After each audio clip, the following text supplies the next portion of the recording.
Paris Olympic দিয়ে অবসরের ঘোষণাটা দিয়েছিলেন আগেই। রাতে সেই অবসরটা নিয়ে ফেললেন অ্যান্ড্রি মারে।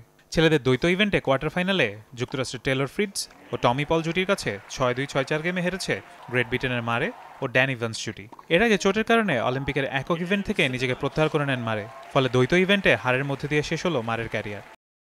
নিজের ক্যারিয়ার অর্জন এবং এই খেলায় যতটুকু অবদান রাখতে পেরেছি তা নিয়ে আমি গর্বিত। অবশ্যই এটা আবেগের, কারণ এটাই আমার শেষ প্রতিযোগিতামূলক ম্যাচ। তবে এখন আমি সত্যিই খুশি, যেভাবে শেষ হলো তাতে আমি খুশি। এটা ভালো লাগছে যে অলিম্পিকে নিজের ইচ্ছা অনুযায়ী শেষ করতে পেরেছি। সার্বিয়ান কিংবদন্তি এবং 24টি গ্র্যান্ড স্ল্যাম জয়ী নোভাক জোকোভিচ মারের দীর্ঘদিনের প্রতিদ্বন্দ্বী। ব্রিটিশের তারকাকে অবিশ্বাস্য প্রতিদ্বন্দ্বী বলে প্রশংসায় ভাসিয়েছেন জোকোভিচ।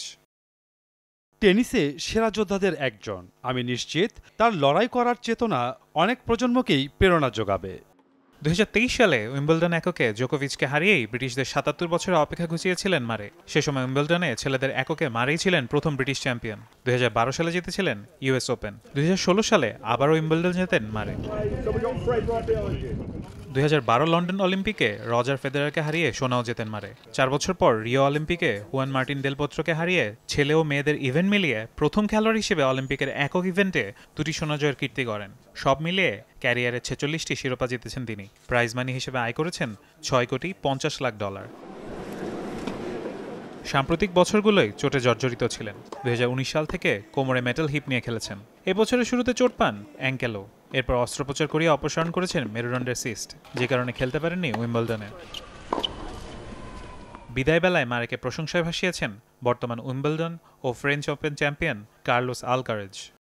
একই কোর্টে তোমার সঙ্গে দাঁড়ানোটা ছিল বিশেষ কিছু। কিংবদন্তি তুল্য ক্যারিয়ারের জন্য এবং সবার উদাহরণ হয়ে ওঠার জন্য অভিনন্দন। তুমি সবসময় একজন সমর্থককে পাবে এখানে। রজার ফেদেরার, রাফেল নাদাল ও নোভাক জোকোভিচের সঙ্গে মারে ছিলেন টেনিসে বিগ ফোরের একজন। 20টি গ্র্যান্ড স্ল্যাম জয়ী ফেদেরার 2022 সালে অবসর নেন। 22টি গ্র্যান্ড স্ল্যাম জয়ী নাদালও বিদায় নিয়েছেন প্যারিস অলিম্পিক থেকে। শুধু জোকোভিচই এখনও খেলে যাচ্ছেন এবং উঠেছেন অলিম্পিকের সেমিফাইনালেও। শেষ হলো প্রজন্মের এক লড়াকু সেনার ক্যারিয়ার।